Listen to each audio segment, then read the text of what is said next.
Thiago, como é que vocês estão vendo por aí agora a data FIFA para a gente também, direto de Barcelona, essa seleção brasileira na versão Fernando Diniz? Primeiro, uma curiosidade, se fala muito do Fernando Diniz por aí ou não tem esse clamor que a gente imagina que ele possa ter, porque não é um nome internacionalmente conhecido, imagina ainda?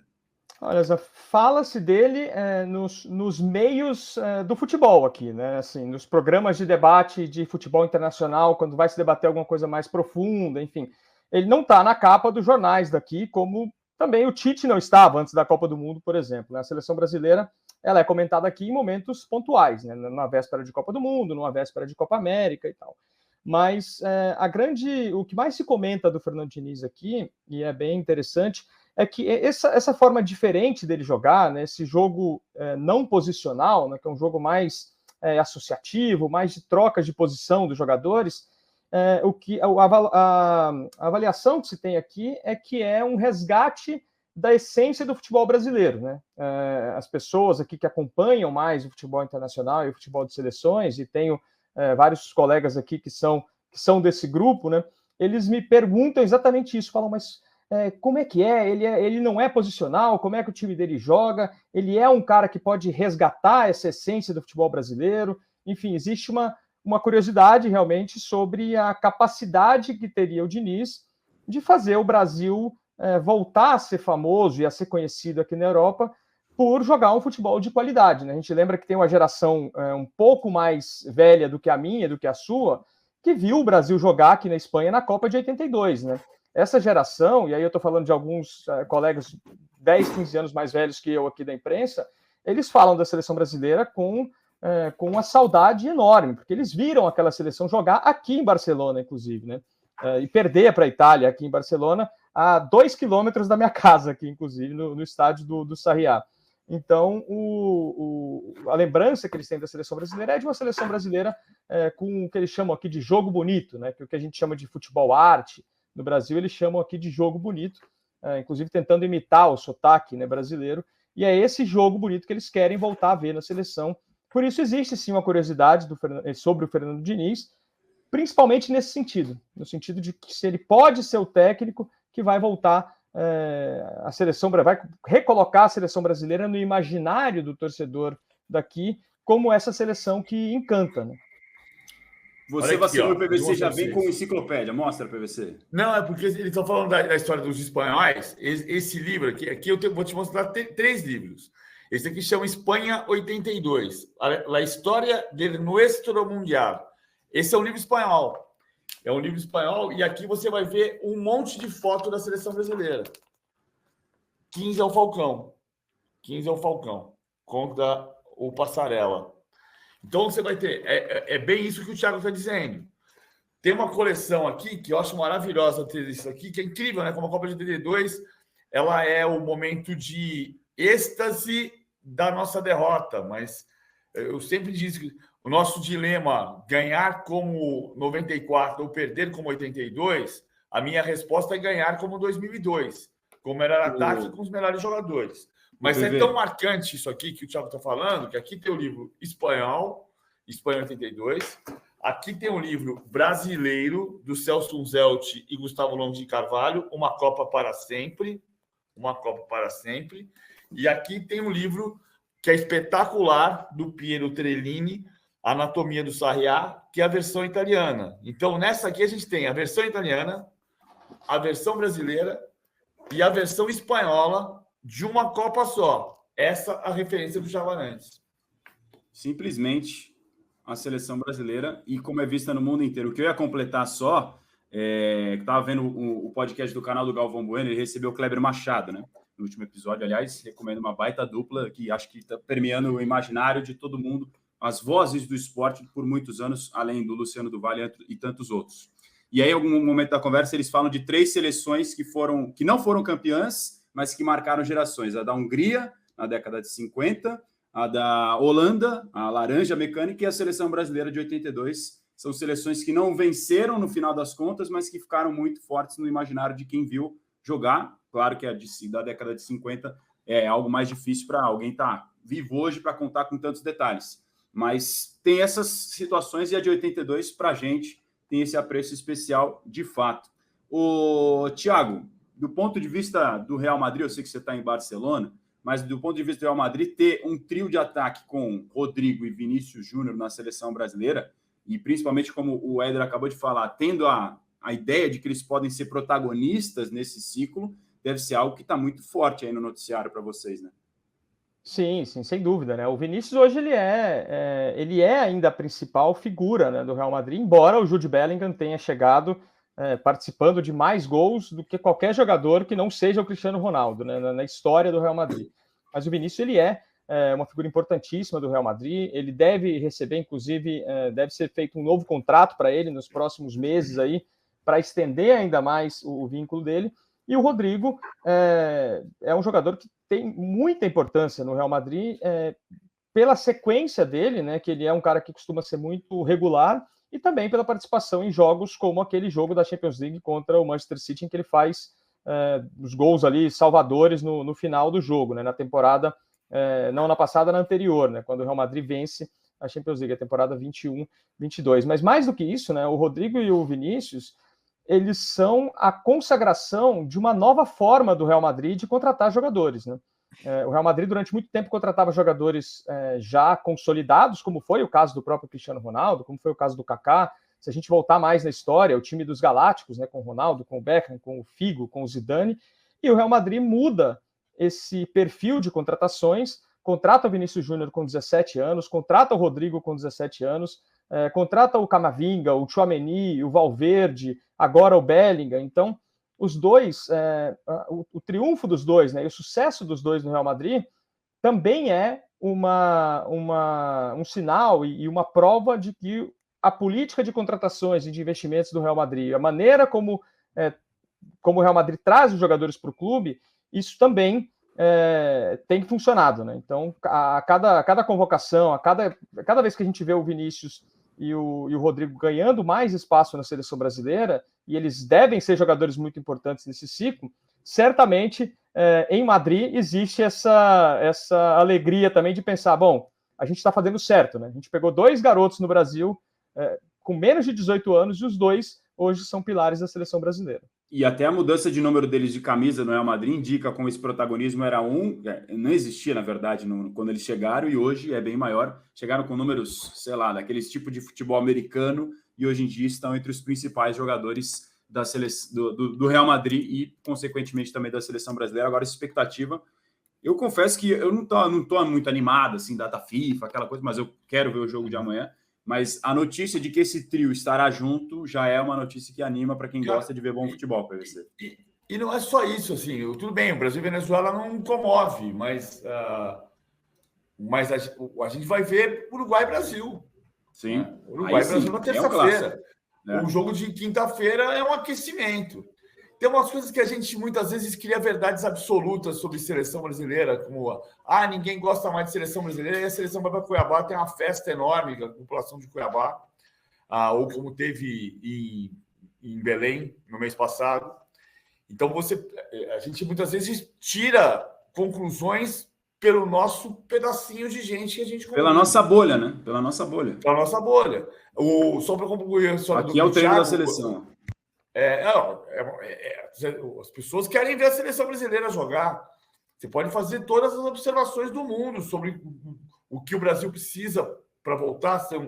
E assim como a gente está dizendo, assim, o processo de elitização do futebol brasileiro, e, no entanto, nunca teve tanta gente dentro do estádio. Então, tem uma coisa que, às vezes a gente precisa juntar um pouco as coisas e pensar se a gente está olhando para o lugar certo. O Bellingham veste a camisa do Zidane. Isso, a gente, muitas vezes, como o Zidane foi 21 na Juventus e foi 10 da França, muitas vezes passa batido que ele era 5 do Real Madrid. E o Bellingham entregaram, se deram a 7 do Butraguenho e do Cristiano Ronaldo e do Raul, Vinícius Júnior, e do Raul para o Vinícius Júnior, deram a 5 do Zidane para o Bellingham. Verdade. Que é o grande jogador desse início de temporada no futebol espanhol. Fenômeno de gols. Fenômeno de gols. Ô, Razan, antes a gente se despedir do Thiago daqui a pouco, olha o seu WhatsApp. Agora já estou aqui com o hino do Barça. O PVC me passou aqui, ó. Muito bom. Una bandeira de San Germana, Blaugrana ao vento, Cris valente, Terninho, não está tocando. Barça! Que momento, hein? Não, pode ser entendeu, não entendeu?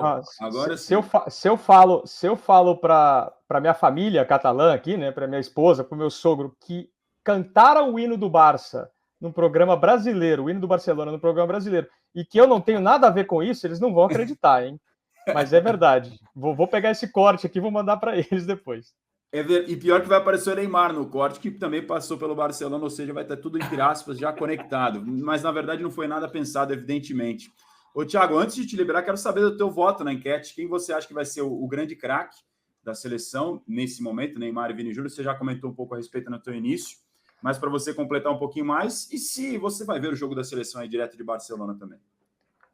Primeiro, respondendo pela pergunta final, né? Eu sempre tento assistir os jogos da seleção contra todas as intempéries, né? O primeiro jogo, por exemplo, contra a Bolívia, ele não foi transmitido por nenhuma plataforma aqui para a Espanha. Foi a primeira vez em muitos anos que isso aconteceu. A gente tinha, inclusive, nas eliminatórias da Copa de 2018, os jogos do Brasil passavam na TV aberta aqui na Espanha. Até pelo horário, né? 2, 3 da manhã, eles colocavam lá um joguinho do Brasil na TV aberta aqui na Espanha. A partir de agora vão começar a passar, uma televisão daqui comprou os direitos de transmissão, então assistirei, claro, os jogos da seleção brasileira. O PVC até falou uma coisa que é muito curiosa, né, que a gente criou-se essa história de que não existe interesse pela seleção. Isso é uma coisa que talvez, e aqui posso estar muito equivocado, mas talvez seja uma coisa que venha muito dos grandes centros do Brasil, que muitas vezes são os times que cedem jogadores à seleção, e as torcidas, por causa disso, se voltem contra a seleção. Porque se você vai para Belém, vai para Manaus, vai para Cuiabá, vai para Goiânia, que é a minha cidade, eu me lembro de fazer filas de horas para ver um treino da seleção aberto no estádio Serra Dourada, não para ver um jogo, para ver um treino de seleção no estádio Serra Dourada. Inclusive, o jogo, se não me engano, era Brasil-Polônia, um jogo que jogam o Romário e o Ronaldo. Até queria perguntar para o PVC se Romário e Ronaldo juntos perderam algum jogo pela seleção brasileira. Perderam qual? É que eu não lembrava. Perderam para a Noruega. O jogo da Noruega, é verdade. O amistoso, né?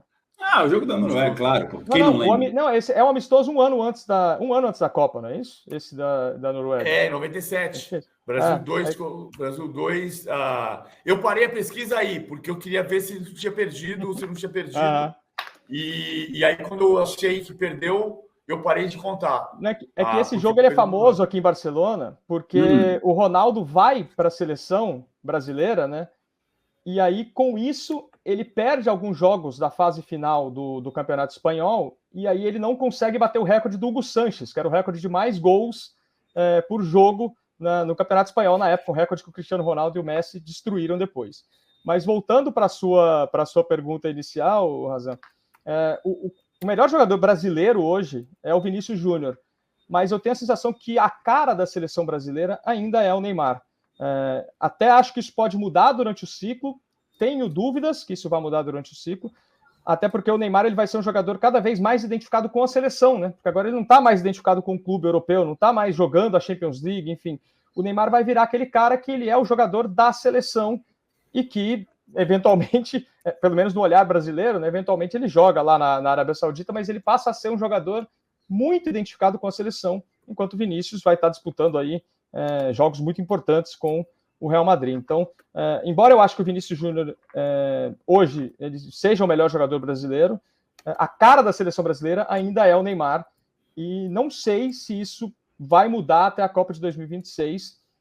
Pode mudar, mas não tenho tanta certeza por esse motivo, porque o Neymar ele vai ser cada vez mais identificado com a seleção e menos com o clube. E para você, PVC? Para mim é o Vinícius. Eu estava achando aqui, o 26 de fevereiro de 97, Brasil 4, Polônia 2. Esse jogo não tem meu arquivo, incrível. Preciso corrigir aqui. Para mim é o Vinícius Júnior. O craque brasileiro hoje é o Vinícius Júnior. Claro que o ponto de referência é o Neymar. E mesmo quando eu disse ali atrás que eu não convocaria o Neymar depois de ele ter desistido porque foi para a Arábia Saudita, e ir para a Arábia Saudita ainda me parece desistir do futebol em alto nível. Ah, mas na Arábia Saudita pode ser que tenha, pode ser. A gente não sabe como vai ser. Ele na Arábia Saudita, ele não é mais o craque da seleção brasileira. O Cristiano Ronaldo é o craque da seleção portuguesa? Pode até ser contraditório da minha parte. Mas, assim, eu acho que é importante, por outro lado, ter a passagem de geração com uma geração em campo e a outra chegando. É muito mais fácil você fazer a transição da seleção brasileira com Neymar, Vinícius Júnior e Rodrigo para passar de uma geração para outra, com Pelé para Rivelino, com Rivelino para Zico, com Ronaldo, com Romário para Ronaldo, do que foi de Zico para Romário, que teve interrupção, e como foi de Kaká e Ronaldinho para Neymar. Ronaldinho e Neymar jogaram juntos na seleção, mas o Ronaldinho não era mais Ronaldinho. Ele tinha desistido. E jogaram pouco na seleção em função disso.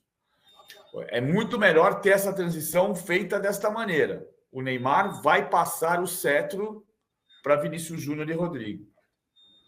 É uma transição de geração mais natural, também acho que faz bem a seleção se conseguir manter esse curso dessa maneira como tem sido feito. O Neymar é a referência da maioria desses jogadores com os quais ele está jogando junto agora. Eles cresceram vendo o futebol do Neymar. Se você ouvir barulhos ao fundo, a vizinhança está tendo reforma, já falei ontem aqui no De Primeira, mas é sempre bom reforçar.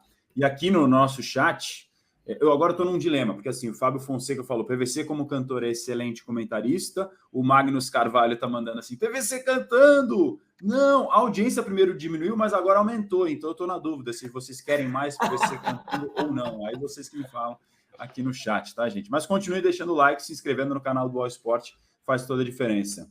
Tiago, então já fica acordado para a próxima participação sua, você já prepara mais algum trecho, alguma frase, uma expressão catalã para a gente ir aprendendo, fechado?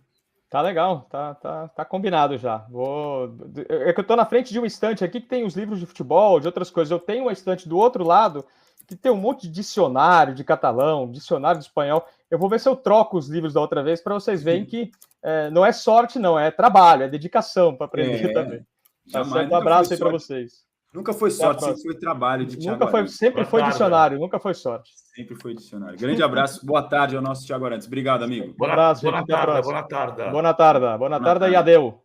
Boa tarde e adeu. Aprendemos mais uma com o nosso querido Thiago Arantes, diretamente de Barcelona. Que luxo para você aqui no De Primeira.